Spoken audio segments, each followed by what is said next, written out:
মৰমৰ ছাত্ৰ-ছাত্ৰীসকল, মই তোমালোক সকলোকে মোৰ চেনেললৈ পুনৰবাৰ স্বাগতম জনাইছোঁ আৰু আজি আমি আমাৰ ইংলিছৰ টেক্সটবুক ফাৰ্ষ্ট ফ্লাইটত থকা টি ফ্ৰম আছাম নামৰ লেসনটো আমি আলোচনা কৰিম। গতিকে আহাচোন আমি আৰম্ভ কৰোঁ। T from Assam. এতিয়া এই লেসনটো লিখিছে অৰূপ কুমাৰ দত্তই। তোমালোকে মনত ৰাখিবা, যিহেতু পৰীক্ষাত অহা দেখা যায় যে টি ফ্ৰম আছাম লেসনটো ৰাইটাৰ কোন, তেতিয়া আমি লিখিব লাগিব Arup Kumar Dutta. Pranjal, a youngster from Assam, is Rajbir's classmate at school in Delhi. Pranjal অসমৰ ল'ৰা আৰু সি দিল্লীৰ এখন স্কুলত ৰাজবীৰৰ সহপাঠী। Pranjal's father is the manager of a tea garden in Upper Assam, and Pranjal has invited Rajbir to visit his home during the summer vacation. আৰু প্ৰাঞ্জলৰ দেউতাক উজনি অসমৰ এখন চাহ বাগানৰ মেনেজাৰ আৰু প্ৰাঞ্জলে ৰাজবীৰক গ্ৰীষ্ম বন্ধৰ সময়ত তাৰ ঘৰলৈ নিমন্ত্ৰণ জনাইছে। চাই গৰম গৰম চাই, a vendor called out in a high-pitched voice. এজন ফেৰিয়ালাই উচ্চ স্বৰত চিঞৰিলে যে চাহ গৰম গৰম চাহ। He came up to their window and asked, "Sai sab?" তেওঁ খিৰিকীৰ ওচৰলৈ আহি সুধিলে যে চাব চাহ খাব নেকি? Give us 2 cups, Pranjal said. প্ৰাঞ্জলে ক'লে আমাক 2 কাপ দিয়া। They sipped the steaming hot liquid. আৰু সিহঁতে সেই গৰম পনীয়ত মুখ দিলে। Almost everyone in their compartment was drinking tea too. আৰু সিহঁতৰ ডবাত থকা প্ৰায় প্ৰত্যেকজনে তেতিয়া চাহ খাই আছিল। Do you know that over 80 crore cups of tea are drunk every day throughout the world? Rajbir said. ৰাজবীৰে ক'লে যে তুমি জানানে যে সমগ্ৰ বিশ্বত প্ৰত্যেক দিনাই প্ৰায় 80 কোটিৰো অধিক কাপ চাহ খোৱা হয়। You exclaimed Pranjal. প্ৰাঞ্জলে আচৰিত হৈ ক'লে হয় নেকি? Tea really is very popular. সঁচাকৈয়ে চাহ বৰ জনপ্ৰিয়। The train pulled out of the station. ট্ৰেইনখন ষ্টেচনৰ পৰা ওলাই গ'ল। Pranjal buried his nose in his detective book again. প্ৰাঞ্জলে আকৌ তাৰ অনুসন্ধানমূলক কিতাপত আকৌ মূৰ গুজিলে। অৰ্থাৎ প্ৰাঞ্জলে এখন অনুসন্ধানমূলক কিতাপ পঢ়ি গৈ আছিল, গতিকে সি আকৌ সেইখন পঢ়াত লাগিল। Rajbir too was an ardent fan of detective stories. ৰাজবীৰো সেই অনুসন্ধানমূলক কাহিনী পঢ়াৰ খুব অনুগামী আছিল। But at the moment he was keener on looking at the beautiful scenery. কিন্তু বৰ্তমান সি বাহিৰৰ ধুনীয়া দৃশ্যাৱলী চোৱাত বেছি আগ্ৰহী হৈ পৰিছে। It was green, green everywhere. Rajbir had never seen so much greenery before. যে চাৰিওফালে কেৱল মাত্ৰ সেউজীয়া আৰু সেউজীয়া আছিল।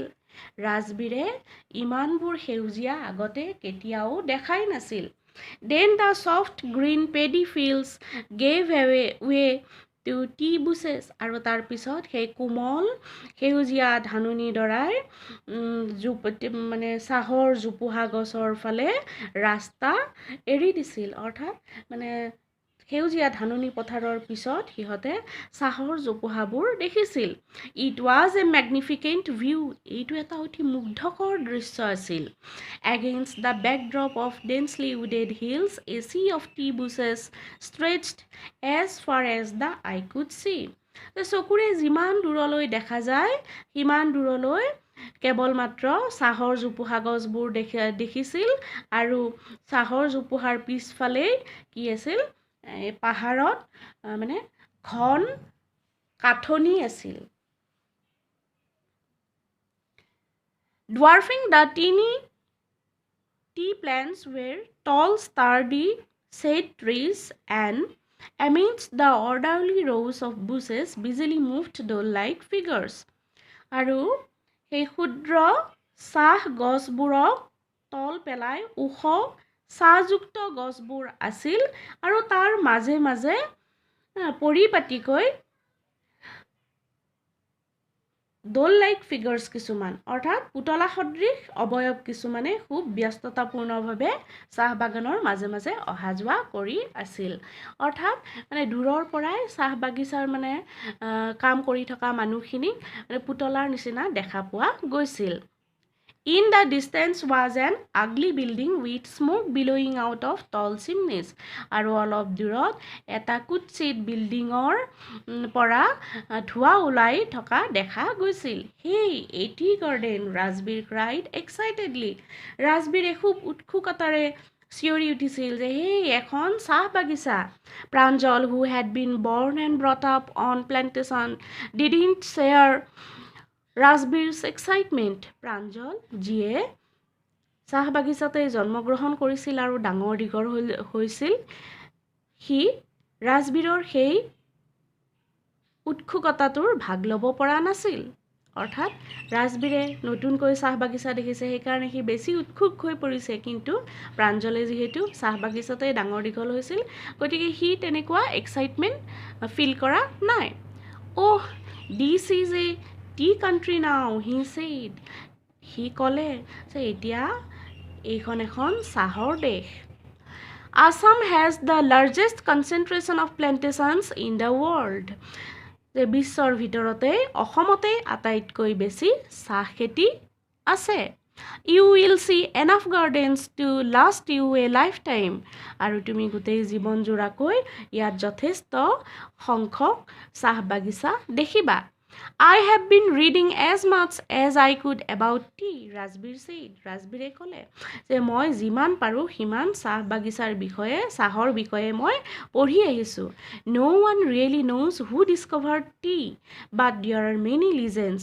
কোনেও নাজানে আচলতে চাহ কোনে আৱিষ্কাৰ কৰিলে কিন্তু এই বিষয়ত বহুতো লোকগাথা আছে লিজেন্স মানে তোমালোকে জানাই যে মুখে মুখে প্ৰচলিত হৈ অহা কাহিনী অৰ্থাৎ চাহ আৱিষ্কাৰৰ কোনে কৰিছিল সেইটো কোনেও ভালদৰে নাজানে কিন্তু ইয়াক লৈ বিভিন্ন কাহিনী আছে What legends কি লোকগাথা Well, there is the one about the Chinese emperor who always boiled water before drinking it.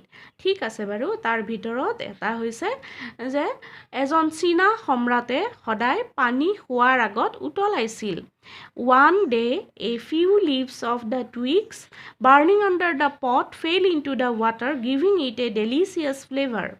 আৰু এদিনাখন তেওঁ পানী উতলাই যিটো পাত্ৰত উতলাই আছিল সেই পাত্ৰটোৰ তলত যিখিনি মানে টুইগছ অৰ্থাৎ গছৰ ডালপাত পুৰি আছিল সেই গছৰ ডালৰ পৰাই কিবাকৈ এই মানে পাত্ৰটোৰ পানীত কেইটামান পাত পৰিছিল আৰু এটা ধুনীয়া সোৱাদযুক্ত গোন্ধ ওলাইছিল It is said they were tea leaves আৰু এইটো কোৱা হয় যে সেইবোৰে চাহৰ পাত আছিল Tell me another, scoffed প্ৰাঞ্জলে ক'লে যে মোক অন্যটো কোৱাচোন দুটা আছে বুলি কৈছিলে নহয় অন্য লিজেণ্ডটো কোৱা We have an Indian legend too. আমাৰ এটা ভাৰতীয় লোকগাথাও আছে বুদ্ধি ধৰ্ম an ancient Buddhist ascetic cut off his eyelids because he felt sleepy during meditations.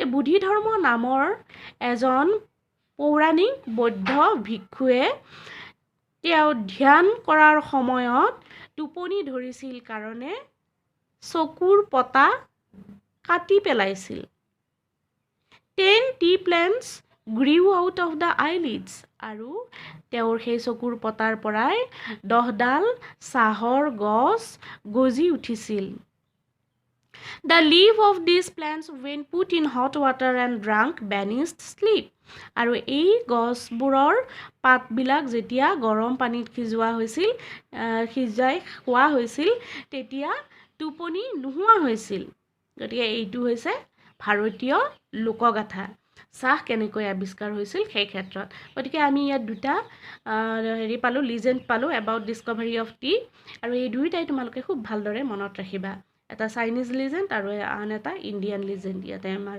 ধুনীয়াকৈ বৰ্ণনা কৰাই আছে কিতাপখনত গতিকে তোমালোকে নিশ্চয় বুজি পাইছা ভালদৰে চাই থবা tea was first drunk in China ৰাজবীৰে পুনৰ ক'লে যে চাহ প্ৰথমতে চীন দেশত খোৱা হৈছিল as far back as 2700 BC যে 2700 খ্ৰীষ্টপূৰ্বৰ সময়তে In fact, words such as tea, chai and chini are from Chinese. আচলতে যে টি চাই চিনি এই শব্দবোৰ চীনা শব্দ tea came to Europe only in the 16th century and was drunk more as medicine than as beverage. আৰু 16 শতিকাতহে ইউৰোপলৈ প্ৰথমতে চাহ আহিছিল আৰু ইয়াক তেতিয়া পনীয়তকৈ বেছি ঔষধ হিচাপেহে ব্যৱহাৰ কৰা হৈছিল গতিকে ইয়াতে আমি আৰু এটা কথা পালো যে ইউৰোপত কেতিয়া চাহ আহিছিল চীনত প্ৰথমতে চাহ খাইছিল আৰু ইয়াক ইউৰোপত যেতিয়া মানে 16th centuryত মানে হেৰি কৰা হৈছিল আৱিষ্কাৰ কৰা হৈছিল আৱিষ্কাৰ নহয় মানে চাহ খোৱা আৰম্ভ কৰা হৈছিল তেতিয়া ইয়াক বেভাৰেজতকৈ মেডিচিন হিচাপে বেছি খোৱা হৈছিল ইয়াৰ এইখিনিৰ পৰাও খুব প্ৰশ্ন অহা দেখা যায় গতিকে এইখিনি তোমালোকে ভালদৰে ক্লিয়াৰ কৰি থবা ইয়াতে ট্ৰু ফলছ মানে ষ্টেটমেণ্ট এটা দি দিব ট্ৰু নে ফলছ লিখিবলৈও পৰীক্ষাত দিয়া দেখা যায় the train clattered into Mariani junction ৰেলখনে মৰিয়নি জাংচনত শব্দ কৰি ৰৈ গ'ল আহি ৰ'ল the boys collected their luggage and pushed their way to the crowded platform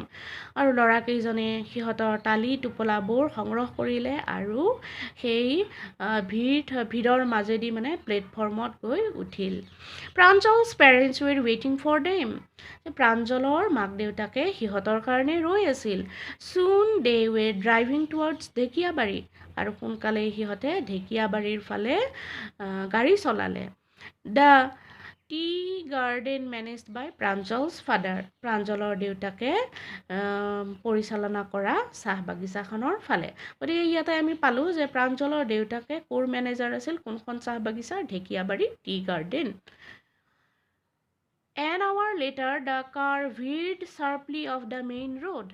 আৰু এঘণ্টামান পিছত মূল ৰাস্তাৰ পৰা গাড়ীখনে ফালৰি কাটিলে veered sharply মানে veered মানে হৈছে টাৰ্ণিং লোৱা sharply মানে তৎক্ষণাত They crossed a cattle bridge and entered Dhekiabari tea estate তেওঁলোকে এখন কেটল ব্ৰিজ অৰ্থাৎ গৰু মহ পাৰ হ'ব নোৱাৰা দলং এখন পাৰ কৰিলে আৰু ঢেকীয়াবাৰী টি ষ্টেটত সোমাল ইয়াতে কেটল ব্ৰিজ বুলি কওঁতে যে গৰু মহ সোমাব নোৱাৰা মানে এখন ব্ৰিজৰ কথা কোৱা হৈছে যিখন মানে লোহাৰ ৰডেৰে বনোৱা আৰু তাত মানে ফুটা ফুটা থাকে য'ত গৰু বা মহ সোমালে সিহঁতৰ ঠেঙৰ খুৰাবোৰ মানে লাগি যাব পাৰে অৰ্থাৎ সেই মানে গৰু মহ সোমাব নোৱাৰা এখন ব্ৰিজ এইবোৰ সাধাৰণতে এনেকুৱা ব্ৰিজ সাধাৰণতে টি গাৰ্ডেনবিলাকত দেখা পোৱা যায় On both sides of the gravel road were acre upon acre of tea bushes.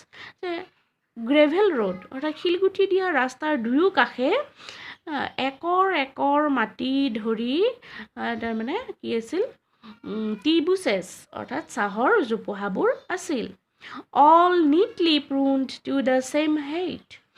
আৰু সকলোবোৰ খুব পৰিপাটিকৈ সমান উচ্চতাত কটা আছিল Groups of tea pluckers with bamboo baskets on their backs wearing plastic aprons were plucking the newly sprouted leaves. নতুনকৈ গজা পাতবোৰ